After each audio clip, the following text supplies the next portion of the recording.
Sigma classes में आपका स्वागत है। दोस्तों, इस वीडियो को लाइक और शेयर करें और हमारे चैनल को सब्सक्राइब करना न भूलें।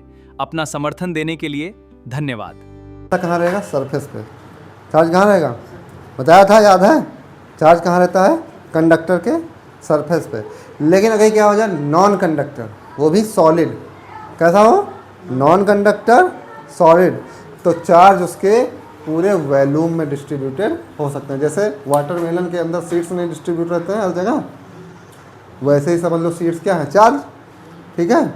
और वो पूरा वॉल्यूम में चार्ज डिस्ट्रीब्यूटेड, लेकिन किसमें केवल होगा? नॉन कंडक्टर, नॉन कुचालक से लकड़ी, प्लास्टिक, ठीक है। तो क्या लिखेंगे? In non conductor solid, in solid non conductor, solid non conductor charge is distributed throughout the volume,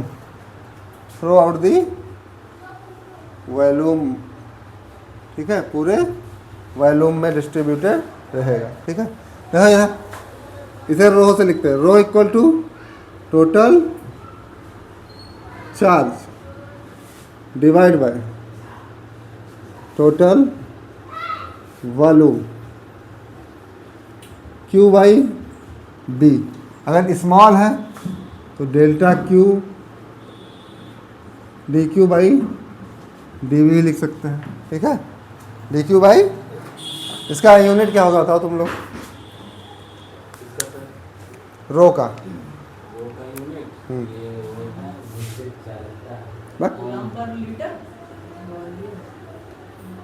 coulomb per metre cube, ऐसा ही यूनिट, लीटर थोड़ी ना ऐसा ही यूनिट है। वो रो अलग है, रो यहाँ अलग है, ठीक है। तो कूलम पर मीटर तो केवल किस में होगा? इंसुलेटर्स में। नॉन कंडक्टर को और क्या कहते हैं? इंसुलेटर, ठीक है, इंसुलेटर।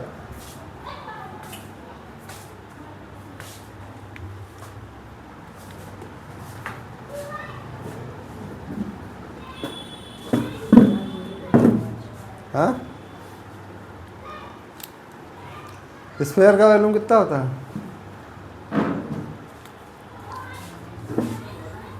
ये स्फीयर है, वो कैसा है? Solid, solid sphere. और कैसा है? हाँ हाँ, भरतू गेंदा, ठीक है।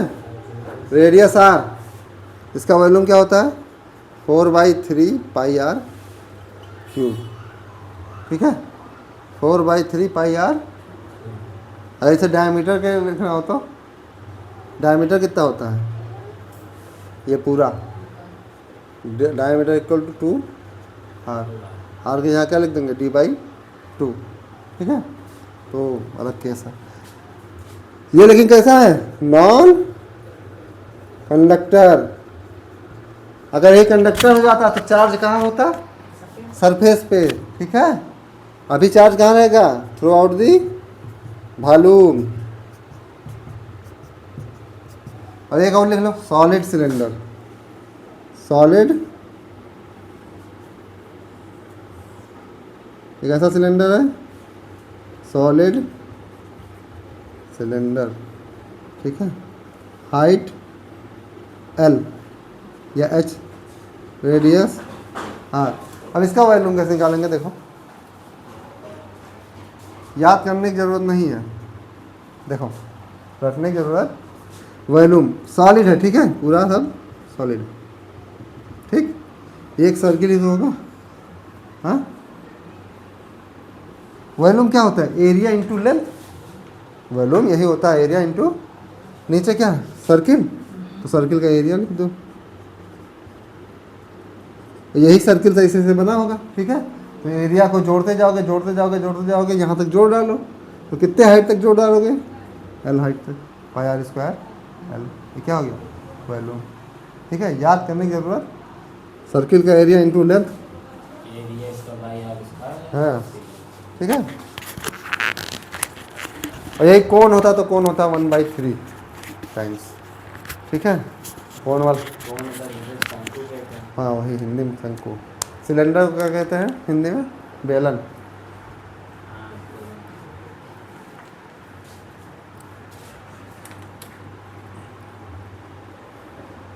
तो इसके क्वेश्चन कराने की ज़रूरत है नहीं ना? हाँ समझ, क्या वही वैल्यू रख देना है, क्या ही करना है? हाँ वैल्यू तो पुट करना है। चलो अच्छा देता हूँ।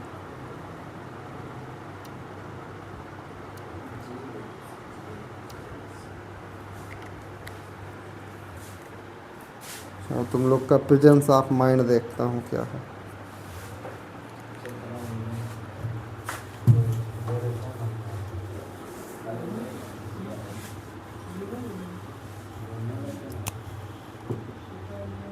क्वेश्चन लिखो, ओए क्वेश्चन लिखो।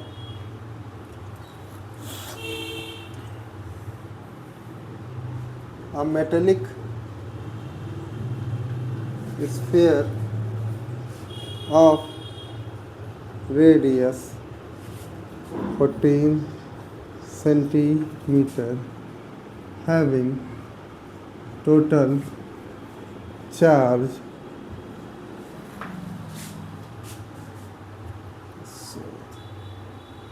88 microcoulomb. Find its charge density. चलो निकालो चार्ज डेंसिटी। अब इसमें दिया नहीं है कि कौन सा निकालना है, लीनियर चार्ज डेंसिटी निकालना है कि सरफेस वाला निकालना है कि वॉल्यूमेट्रिक निकालना है, कुछ भी दिया नहीं है। अब केवल ये तुम्हारे दिमाग के ऊपर है कि क्या निकालोगे।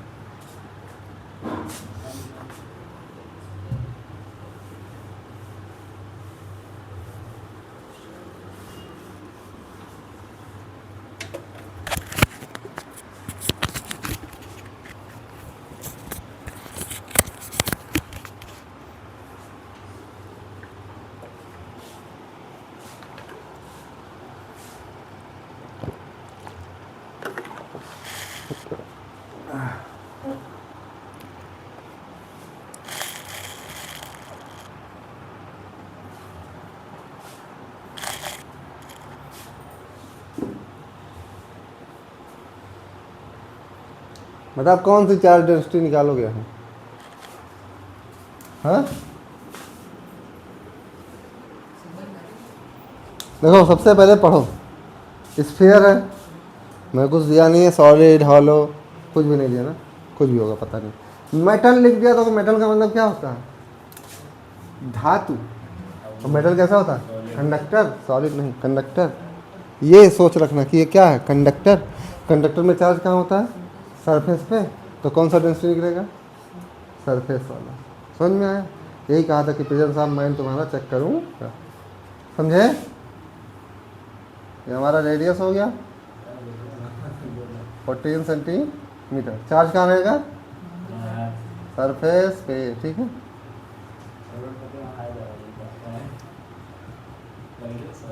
ठीक, तो यहाँ क्या निकलेगा? Sigma total charge divide by surface area. Total charge 88 into 10⁻⁶। Surface area कितना होता है? 4πr²। इसका सरफेस एरिया क्या होता है? 4π। तो 4π की वैल्यू 22/7। आर कितना है? 14 का स्क्वायर। अब इसको सॉल्व कर लोगे, आंसर आ जाएगा। अब आंसर निकालने की जरूरत नहीं है, बाद में निकाल लेना कूलम पर। लेकिन इसको क्या यूनिट कन्वर्जन 0.14 मीटर स्क्वायर में लाना है, ठीक है। 14 सेंटीमीटर दिया, 1.14, ठीक।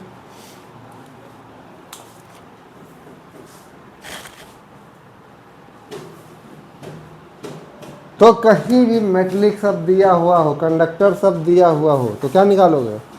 सरफेस, आउटर सरफेस पे रहता है, ठीक है। समझ में आया? यहाँ सॉलिड भी लिख देता, जब तक वो नॉन कंडक्टर ना लिखे या इंसुलेटर ना लिखे तब तक वॉल्यूमेट्रिक नहीं निकालना। हाँ बाहर ही रहेगा, ठीक है। क्यों? नॉन कंडक्टर के अंदर होता है, ओ बस, और सब में बाहर ही होता है। वो क्यों होता है, गॉस लॉ से पढ़ेंगे।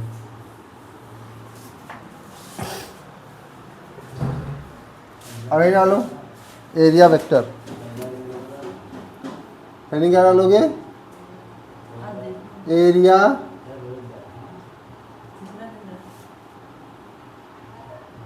नहीं डालो, एरिया वेक्टर।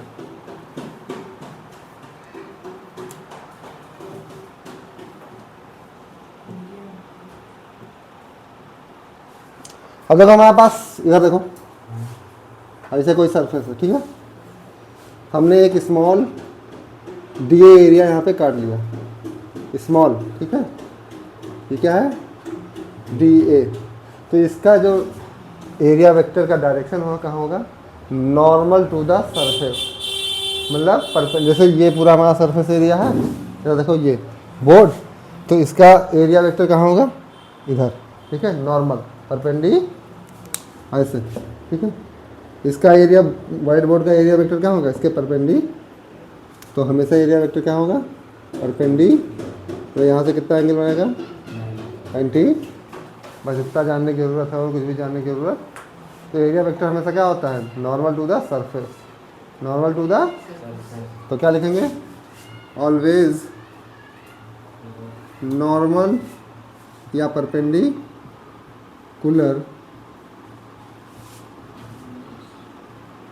टू द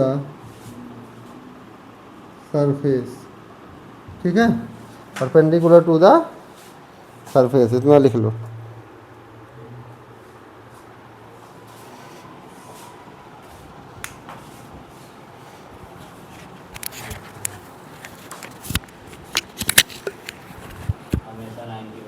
हाँ 90 डिग्री पे, ठीक है।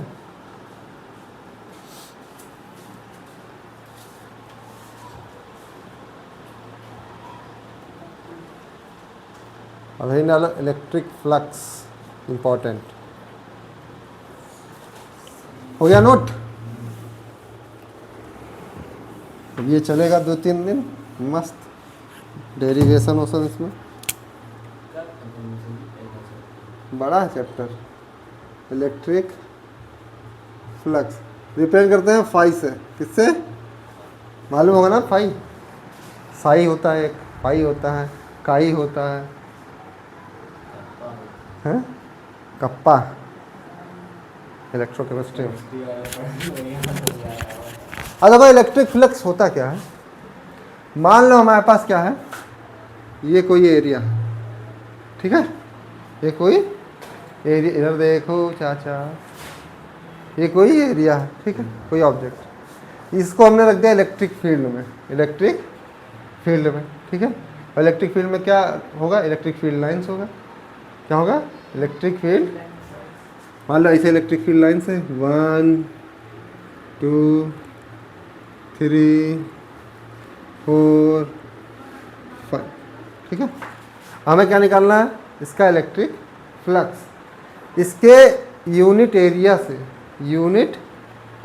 से कितने इलेक्ट्रिक फील्ड लाइंस परपेंडिकुलर निकल रही हैं, परपेंडिकुलर मतलब मान लो हमारे पास ये एक कॉपी है, ठीक है, ऐसे रखा है, और इलेक्ट्रिक फील्ड लाइंस ऐसे आ रही हैं, 1 2 3 4 5 6, ठीक है। तो हम देखेंगे हमारी इस कॉपी से परपेंडिकुलर एकदम 90 डिग्री पे कितने इलेक्ट्रिक फील्ड लाइंस निकल रही हैं, वही क्या हो जाएगा, इलेक्ट्रिक फ्लक्स, ठीक है। समझ पाए, हाँ, क्या समझ में आया, perpendicular number of electric field line passes perpendicular to the given surface, जो सरफेस हमारे पास है उससे कितनी इलेक्ट्रिक फील्ड लाइंस नॉर्मली गुजर रही हैं, उसे क्या कहेंगे, इलेक्ट्रिक। अभी यहाँ इलेक्ट्रिक फ्लक्स कितना होगा, 3, एक डाटा दे रहा हूँ बस, ठीक है, समझ पाओ। अभी यहाँ इलेक्ट्रिक फ्लक्स कितने हैं, ठीक है, समझ में आया। फिर कोई पूछेगा इलेक्ट्रिक फ्लक्स समझा दोगे, क्या बताओगे, कोई सरफेस है उसके परपेंडिकुलर कितनी इलेक्ट्रिक फील्ड लाइंस पास हो रही हैं, उसे क्या कहेंगे, उस सरफेस का इलेक्ट्रिक फ्लक्स, ठीक है। तो लिखो electric flux over an given area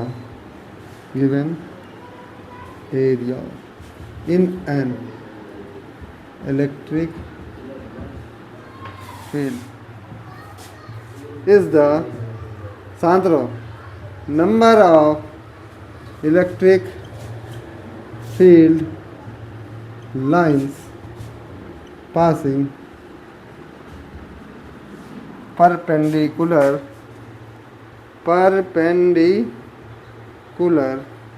to the surface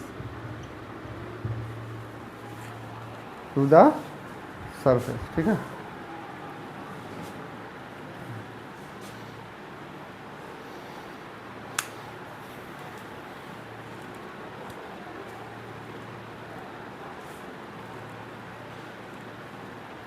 ये लिख के उसके बाद ये फिगर बना लेना।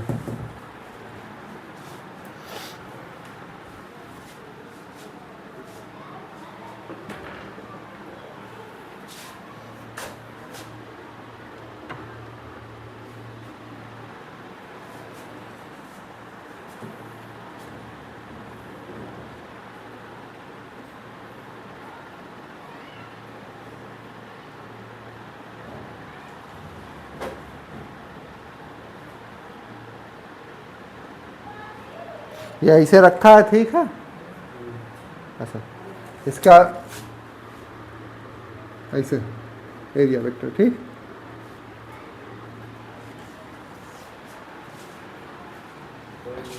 तो देख देते इसका एरिया वेक्टर ऐसे है, इसी डायरेक्शन में।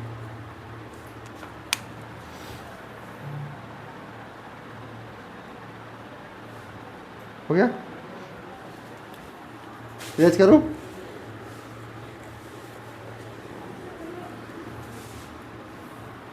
अब मान लो हमारे पास इलेक्ट्रिक फील्ड ऐसे है, ठीक है।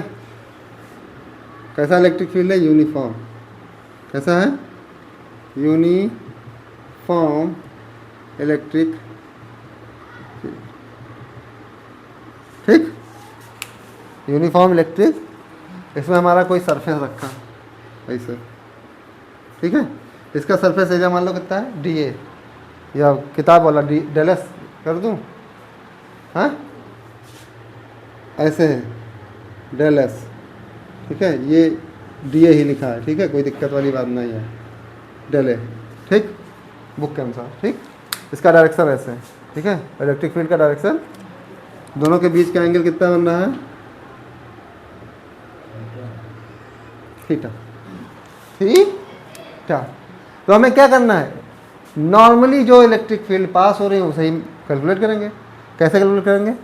इस इलेक्ट्रिक फील्ड लाइन का क्या है, इसके हम इधर कंपोनेंट कर लेंगे, क्या आएगा? कॉस थीटा तो आएगा, कॉस थीटा। देखो एक समझा रहा हूँ बस। फाई क्या होता है? टोटल इलेक्ट्रिक फील्ड लाइन इस डायरेक्शन में ई कॉस थीटा ही तो होगा। हाँ, ये क्या है? यूनिट एरिया से इतना पास हो रहा होगा, तो हमारे डेलस से कितना पास हो रहा होगा? मल्टीप्लाई कर सकता हूँ सर। 1 रुपये में इतना टॉफी है, 10 रुपये में कितना होगा? इतना। हाँ, तो हमारे पास एक फार्मूला बन जाता है, अगर d के रूप में लिखना हो, E del S cos theta, जैसे ई डॉट डेल एस लिख सकते हैं, या डी एस लिख सकते हैं। हाँ, लिख सकते हैं कि नहीं बताओ? डेल लिख दो, ई डॉट डेल एस लिख सकता हूँ। Dot product A dot B क्या होता है? A B cos theta. तो फार्मूला कैसे बना देख ले। इसका इलेक्ट्रिक फील्ड का हमने क्या ले लिया? कंपोनेंट, ठीक है, ताकि परपेंडिकुलर पास हो, ताकि क्या हो? परपेंडिकुलर। अभी देखो जैसे बुक हमारी ऐसी थी, ठीक है, इसका एरिया वेक्टर परपेंडिकुलर, हमारी इलेक्ट्रिक फील्ड ऐसे है, तो इसका हमने क्या कंपोनेंट ले लिया इधर। तो कंपोनेंट क्या होता है? जिधर से एंगल बना उधर कॉस थीटा, तो ई कॉस थीटा हो गया, ठीक है। यूनिट से जा रहा था ई कॉस थीटा, पूरे एरिया से इतना, ठीक है, तो पूरा फ्लक्स ये हो जाएगा। समझ में आया? तो फार्मूला क्या बन गया कि फ्लक्स क्या होता है? E dot S, E dot S, ठीक है, ई डॉट, समझे? नोट कर लो।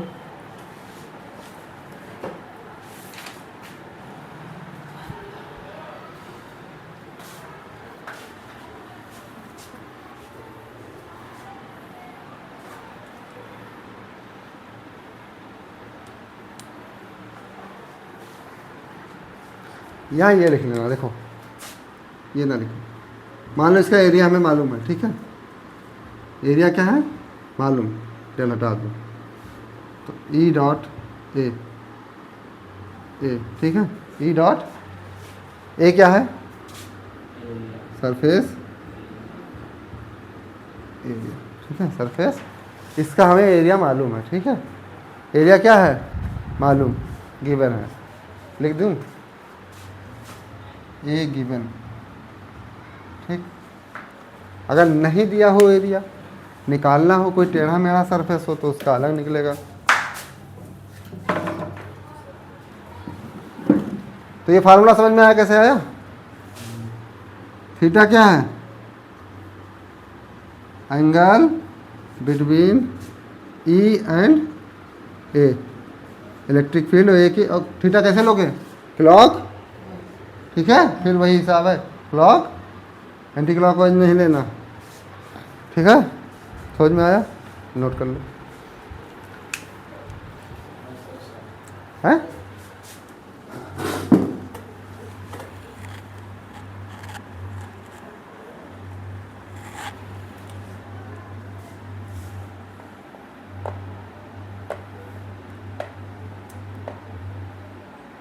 और डॉट प्रोडक्ट कैसा आता है वेक्टर की, स्केलर, डॉट प्रोडक्ट कैसा आता है, स्केलर, तो हमारा फ्लक्स कैसा होगा, स्केलर क्वांटिटी, ये क्या होगा, स्केलर क्वांटिटी, इसका वो क्या होगा, यूनिट, अभी ऐसा यूनिट, ई का इलेक्ट्रिक फील्ड का यूनिट क्या होता है, F equal to Q into E की वैल्यू न्यूटन पर, तो देखो न्यूटन पर कूलम, एरिया का metre square, newton metre square पर कूलम, काहे ज़्यादा सोचते हो, डायरेक्ट बना लो, हाँ यूनिट, ठीक है। अभी इसका एक और होगा, गॉस वाला पढ़ाएंगे तब, डायमेंशन आता नहीं है तो डायमेंशन लिखेंगे नहीं,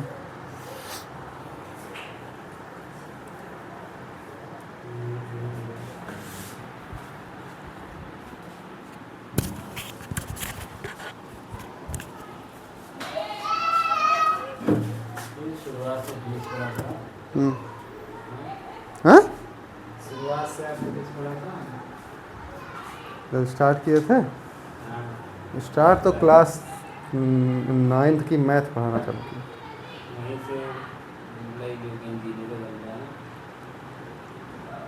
मतलब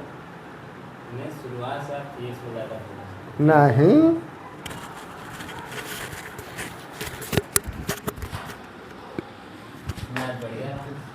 सब मेरा सब बराबर है, मैं कोई ज़्यादा ना कोई कम, सब इंग्लिश ग्रामर में आता हो गया। अब देखो, अब हमारे पास है क्या हो, सरफेस कैसा हो, नॉन यूनिफॉर्म, मतलब उसका एरिया हम ना निकाल पाए, ऐसे ही फिगर बनाएंगे, फॉर नॉन यूनिफॉर्म सरफेस, हमें सरफेस कुछ ऐसे ऐसे ऐसे ऐसे ऐसे ऐसे ऐसे दे दिया, ठीक है, कुछ भी ऐसे सरफेस दे दिया, ठीक, हाँ कुछ भी सरफेस दे दिया, ठीक है। तो अब यहाँ कैसे निकलेगा, यहाँ क्या काटेंगे, small D A, small electric field मान लो ऐसे है, ठीक है, थीटा एंगल बन रहा, ठीक, तो इस पूरे एरिया से फाई निकलेगा, तो स्मॉल डी ए से क्या निकलेगा, डी फाई, क्या लिखेंगे, ई डॉट डी ए, बस हो गया। इसका क्या कर दो, इंटीग्रेशन, इंटीग्रेशन कैसा करेंगे, क्लोज, सरफेस हमारा कैसा है, तो इसीलिए यहाँ क्या है, एक गोला लगा देते हैं, ठीक है, इसका मतलब क्या हुआ, क्लोज इंटीग्रेशन, क्लोज इंटीग्रेशन। हमारा सरफेस कैसा होना चाहिए, क्लोज, कहीं से ओपन ना हो, ठीक है। तो तो ये आ जाएगा हमारा क्या, फाइव। तब हाँ दूसरी तरीके से होता है, सरफेस से पास होना चाहिए। जब ओपन होगा तो वहाँ कोई एरिया आया, वहाँ कोई एरिया आएगा, वहाँ कोई सरफेस आएगा, नहीं आएगा ना, तो कहाँ से इलेक्ट्रिक फील्ड।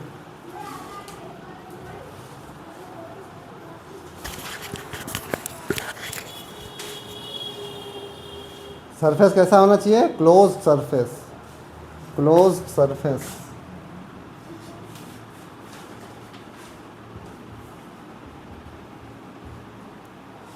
देखो एक चीज बता रहे, पढ़ाने को कोई नहीं बना सकता, ठीक है, थोड़ा मेहनत करना पड़ता है। तो पहली बार जब पढ़ाया तो हम लेक्चर बहुत देते है जैसे सरफेस कैसा है, नॉन यूनिफॉर्म। कोई आदमी ही बना था, उसका भी सरफेस कैसा है, नॉन यूनिफॉर्म। कैसे एरिया निकालता है कोई, ये कोई स्क्वायर थोड़ी ना, कोई स्क्वायर थोड़ी ना, कुछ भी शेप का, मतलब शेप तुम्हें नहीं मालूम है, शेप तुम्हें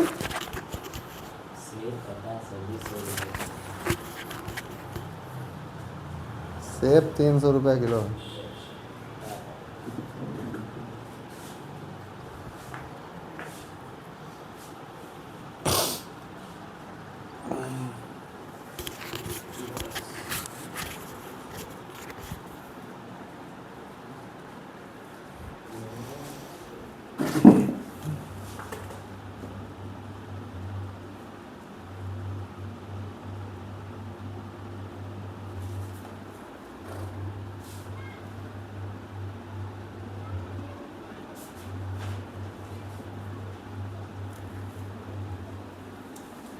हो गया। अब है ना नोट, NOTE नोट।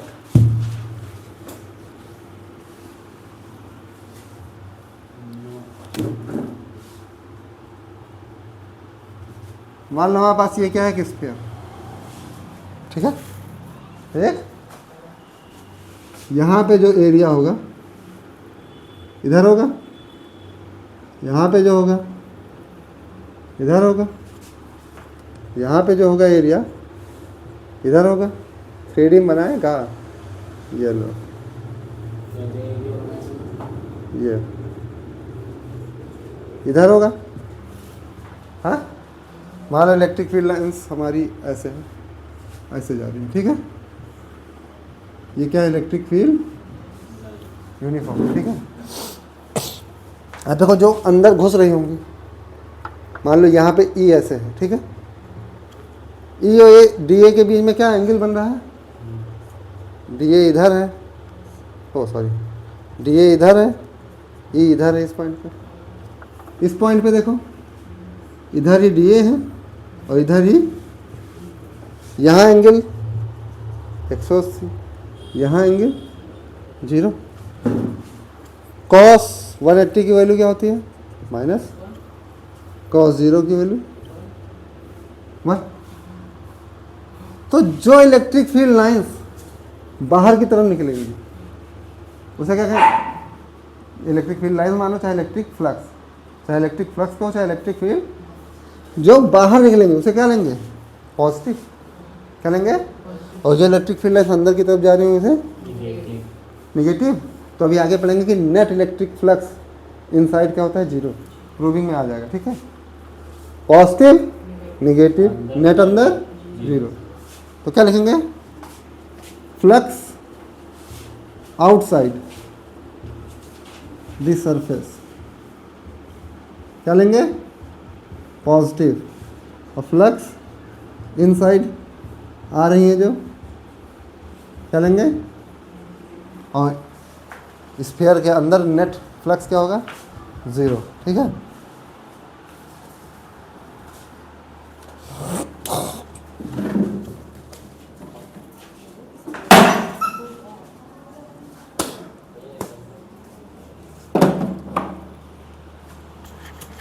सब पर काम कर रही है।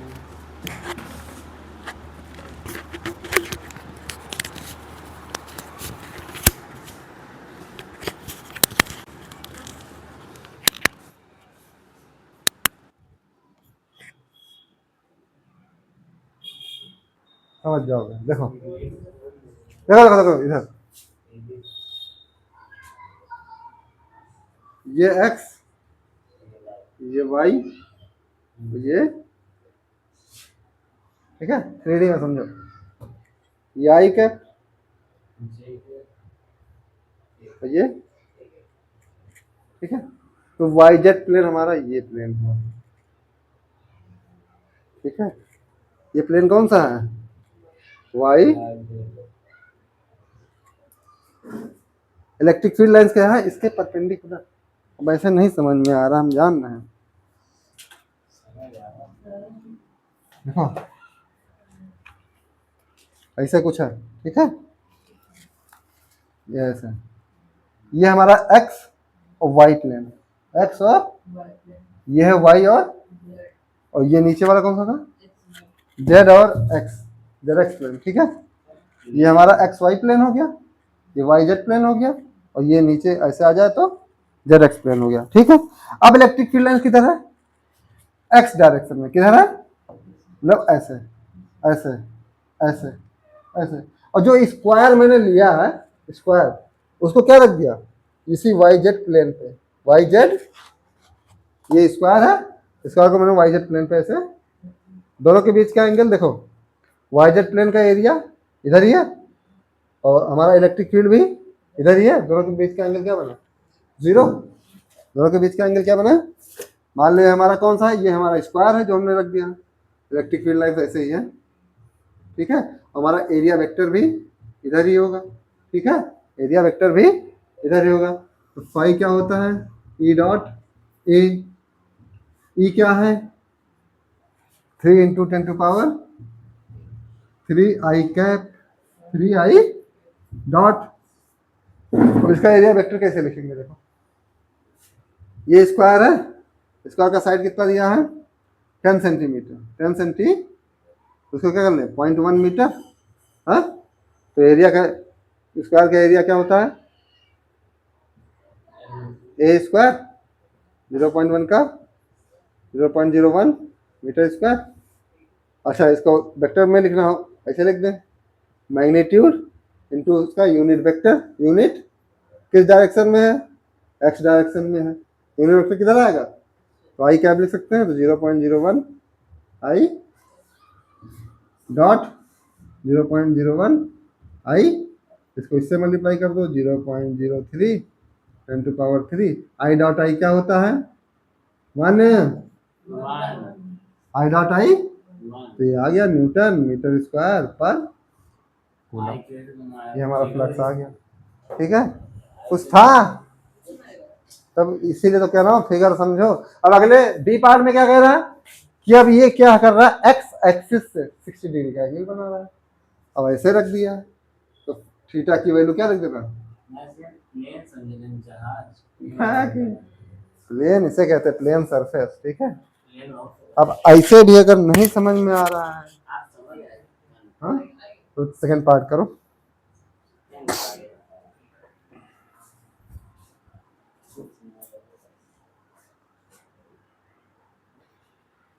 नहीं करोगे,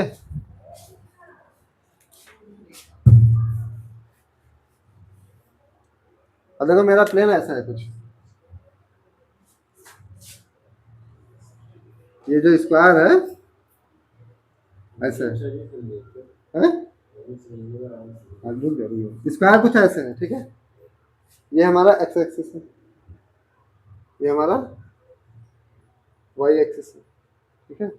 ये हमारा एंगल कितना बन रहा है 60, और ई ऐसे है, ठीक है। अब इसका एरिया वेक्टर कुछ ऐसे आएगा, दोनों के बीच का एंगल 60 डिग्री।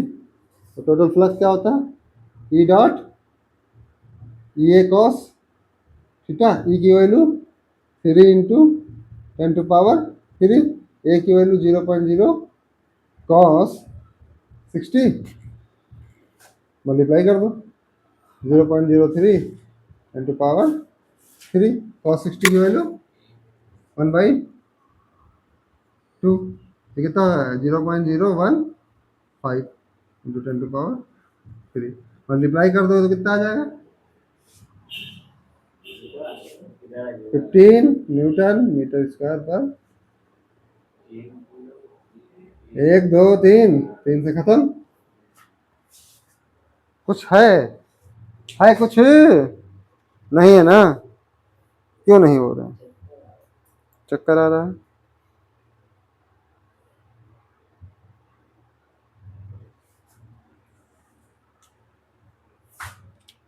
क्वेश्चन लिख रहा हूं।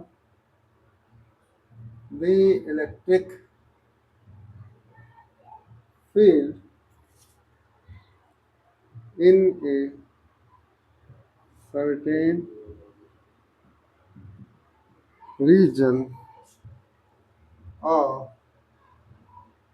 space is 5 I cap 4 j cap minus 4 k cap into 10 to power 5 Newton per coulomb. Calculate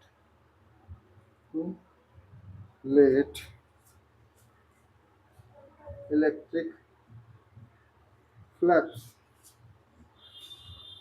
due to this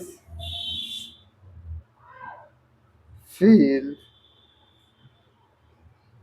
over an area of 2 I cap minus j cap to 10 to power minus 2 meter square.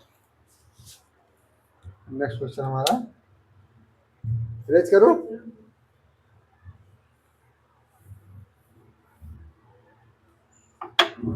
सो ना बालक, question note करो। अब ये भी बहुत आसान है, कहो कैसे?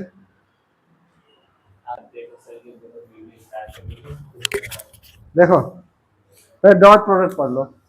मान लो एक वेक्टर ए है, यह है एक्स आई कैप वाई जे कैप जेड के कैप, ठीक है। एक वेक्टर बी है ए आई कैप, साइन वाइन पता नहीं, साइन जो हो कोई दिक्कत नहीं, बी जे कैप सी के कैप। ए डॉट बी होता क्या है? आई को आई से A into X, I dot I होता है 1 और आई डॉट जे करोगे 0, आई डॉट के करोगे क्योंकि 90 डिग्री का एंगल बन जाता है। साइन को साइन से मल्टीप्लाई कर दो, बी वाई प्लस आई वाले कोफिशिएंट को आई वाले से मल्टीप्लाई करो, जे वाले को जे से, के वाले को के से, बाकी सब भूल। हमारे पास क्या दिया है? इलेक्ट्रिक फील्ड नॉन यूनिफॉर्म है, कैसा है? -4 के कैप, एरिया वेक्टर दिया है 2 I cap minus into 10 to power 5, ये इतना दिया है 10 टू पावर माइनस 2 मीटर में है, ठीक है, कोई दिक्कत नहीं। अब फाई क्या होता है? E dot